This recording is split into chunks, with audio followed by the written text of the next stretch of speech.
Hello and welcome to Help Yourself ME CFS. Today I'm going to be talking about thoughts and how powerful they are, how you can use them to create an internal healing environment, and how I managed to change my thought patterns when I realised that they weren't doing me any good. So I realised pretty early on that when I became ill, I automatically had these really negative thoughts whizzing around in my mind. They were automatic. I felt like they weren't part of me, like I wasn't creating them. And it was such a huge difference from before the crash, when I was okay, when I used to, meditate and have quiet times and be able to have a really peaceful mind. And then when I became ill, it's like something took over and I didn't know why. And I also realized that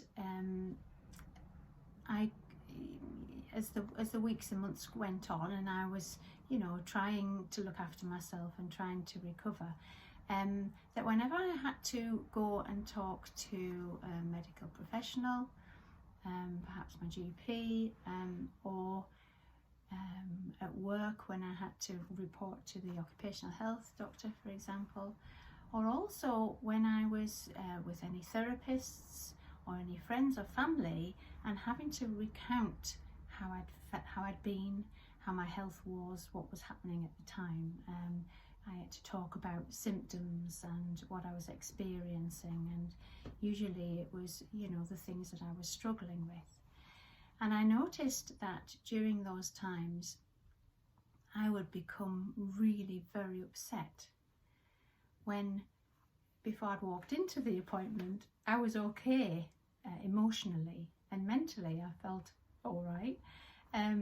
Then I'd start talking about my symptoms and how things were and what was the problems, and I would become really deeply upset and sob, and then go home and feel physically drained of energy, mentally low for a few days, until I could get myself back out of that hole. It felt like a pit that I was in, and feel a little bit better. So very quickly I knew that there was something really important going on in my brain and with these thoughts.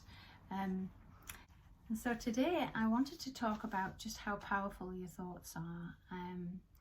I realised, of course, that what happened initially with these automatic negative thoughts was that there's a mechanism set up in your body, in your brain, that what happened with me is when my physical body had started to break down, not work properly, my systems weren't functioning, that was really extremely stressful for my body and posed a threat to my health and my life, and my brain recognized this. And whenever your brain recognizes threat, one of the things that it does is it makes you very, very vigilant to look for more threats, to look for anything else that is going to harm you, because it wants to keep you safe.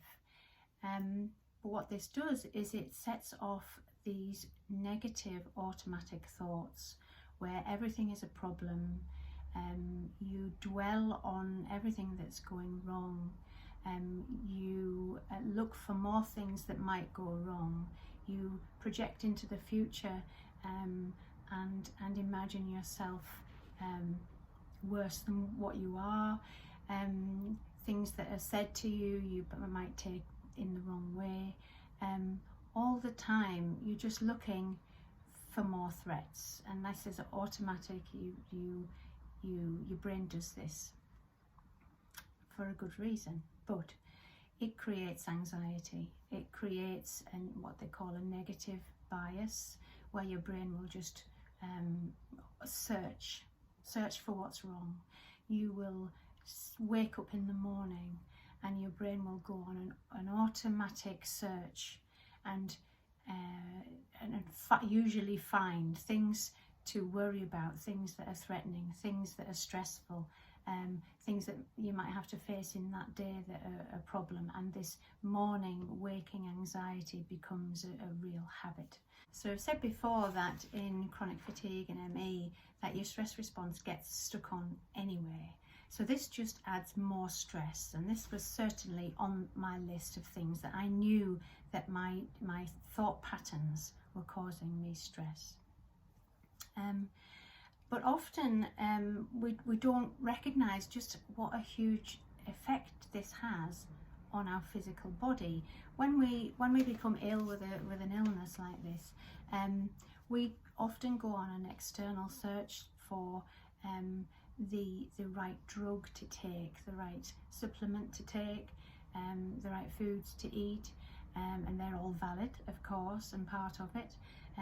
We look for the right therapy that might cure us. We wait for the research to be done to prove this or that and to find the right approach to treatment. And all of those things have their place, of course. But what we forget to be mindful of is what's going on inside.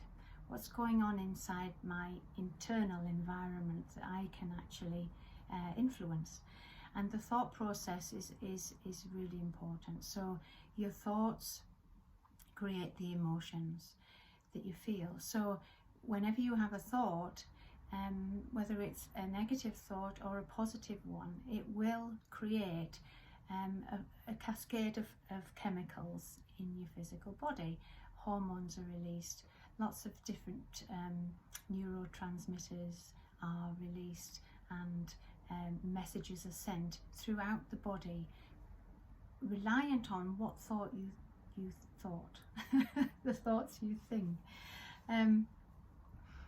And so, you know, just test that out. Next time you feel great or you feel grotty, what were you just thinking about? You know, it's a cause and effect thing. So in order to remove as much stress as you can from your physical body, in order to let it heal, you need to look at what you're thinking. And when you feel like your thoughts are automatic, that can be really difficult. And I remember feeling that I had this sort of this like electricity, this whirling myriad of thoughts in my brain, but I could see them. I could know that I was separate from it, from all this activity. And that's the key, I think, is to try and find that space between these thoughts, if they are automatic, if it's a really bad time, because it does ease as you improve and you get better. You find you're able to have more quiet and still times. But when you have this sort of whirlwind of activity in your brain, doing things to try and notice that you can find some space is a starting point. And the things that I did was that I read books or listened to videos that were helpful. People like Eckhart Tolle talks about present moment awareness, to bring your awareness just back to the here and now, where usually everything's okay, you're coping, you're safe, and all is well in that just that second there. Never mind tomorrow or later or next year. Just here is safe, and that's mindfulness as well. You know, just focusing on what you're doing at that moment. So brushing your teeth and just brushing your teeth, listening to the sounds of that, the tastes, what you can see, not letting your mind wander. And it can be like a muscle. I've heard people saying it's like a muscle. So bringing your awareness back to the present. Whenever you noticed you've gone off on one, coming back to the present, just flexes that muscle like a physical muscle. You have to flex it, you have to move it to keep it strong, and that can start to bring back a little bit of peace, even if it's just for 5 seconds. It will help. Another thing I did was I listened to Abraham Hicks. There's a lot of audios and videos online, and books, of course, and they talk about moving your focus, moving your attention away from the negative intentionally. Whenever you notice you've gone into a negative spiral, which is only just going to bring you stress and more thoughts of the same negative nature, when you notice that's happened, there's a few ways of moving yourself off that. So one being what they call pivoting, and that is, right, I'm thinking about this and I feel awful, and I know I don't want that. What do I want? And asking yourself the question, what do I want? What do I want to think about? What do I want to do? What do I want to feel? Sends your brain on a positive search instead of the negative. So you're using the tool of your brain intentionally to focus yourself away from all that stuff that is just giving you more stress and more misery. And also, so if you imagine moving your thoughts to a lovely sunny day, that day when it was glorious sunshine, you were pottering in the garden, you noticed that the flowers were blooming, you could hear the birds in the sky, you could hear them tweeting, you could hear the bees and the insects on the flowers, and you were sitting, chilling, relaxing with loved ones or reading a book, just having some time for yourself. You can imagine that what kind of chemicals and hormones will that thought release into your body? And what it is it will calm down the stress response and release good feeling hormones that will relax you and help your body feel safe. We know that the body doesn't heal well when it's in a stress response. When it feels threatened, it just either shuts down or it goes into panic mode, but it certainly doesn't heal, restore and repair itself very easily.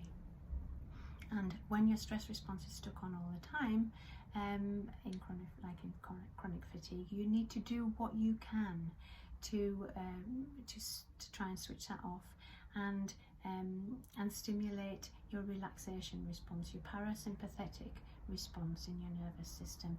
That will help in healing. And so, you might think, you're just putting rose-tinted glasses on a really awful situation. And people have said that to me. But this is just about your self-preservation. There are no easy answers. There isn't a magic pill to take that's going to fix you. You have to do all that's in your capacity to look after yourself.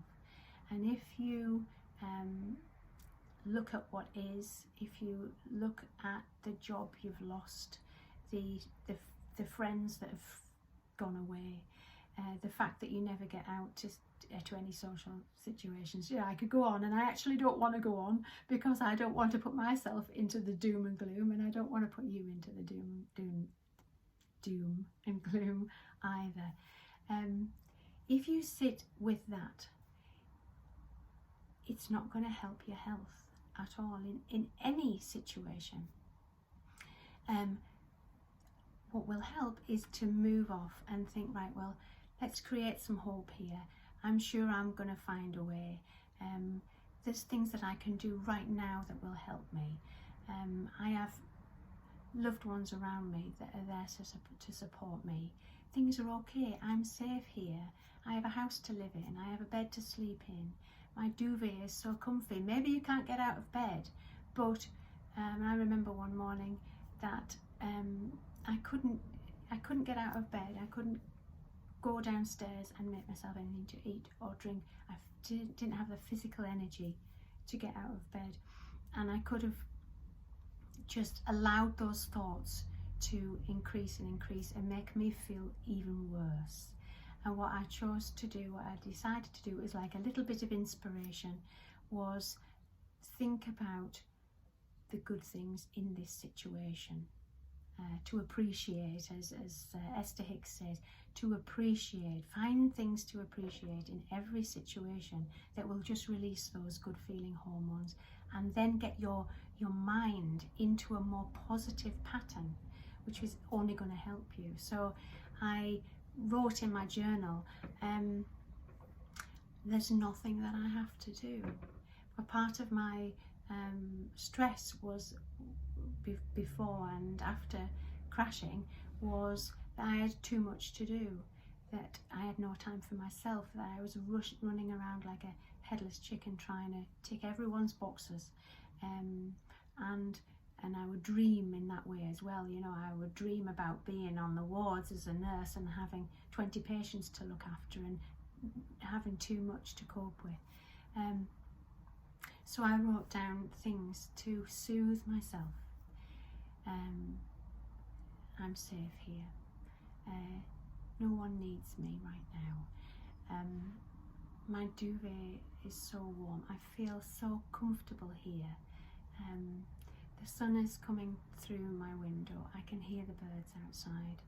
And very, very soon I felt relaxed and calm and was able to rest in a way that I wouldn't have been able to if I was just worrying about the fact that I couldn't get out of bed.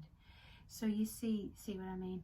The other things I did was, whenever I read or heard something that was inspirational, I would write it down, and then I would put little post-it notes up on the fridge and next to my bedside table and in various places, so I could just see them. So I didn't have to find a positive thought when I was in such a negative place. So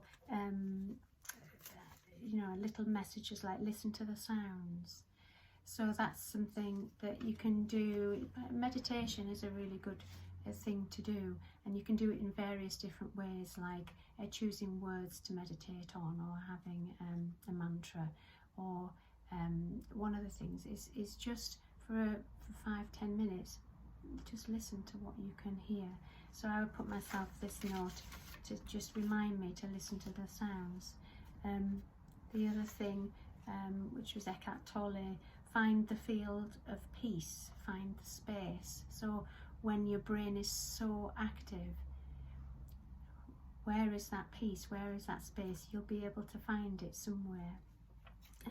Remind us to feel the body. Often when our brain goes haywire, we're all in our head and we come out of the body and we're not aware of it. And a way of quieting the thought processes and the mind is just to feel the body. So I would lie there in the middle of the night, not able to sleep because my brain was so busy, and I would just think, I would just notice and feel a place in my body that was okay.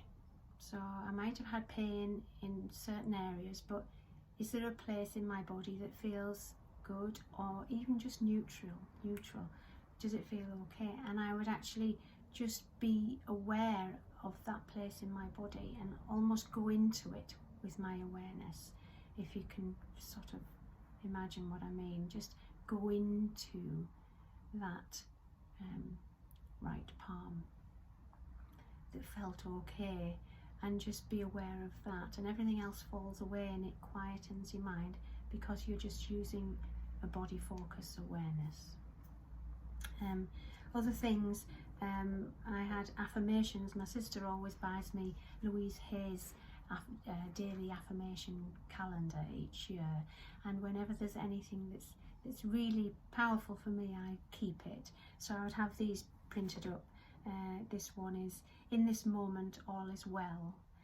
I am safe. There is nowhere I have to go and nothing I have to do. And that would calm my anxiety, and it would calm my stress response, and it would give me a moment of peace. Humour is another thing.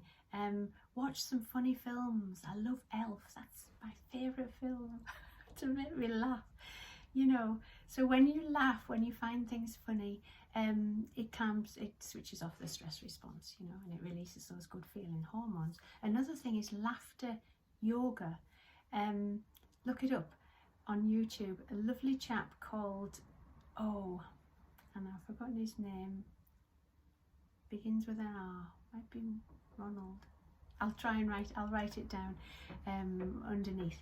But if you just search for laughter yoga, they get you to do things like clapping your hands and laughing on purpose like this, and you feel ridiculous at first, and you actually don't feel like doing it because you might be really low, but it's surprising how it releases those endorphins and makes you feel better.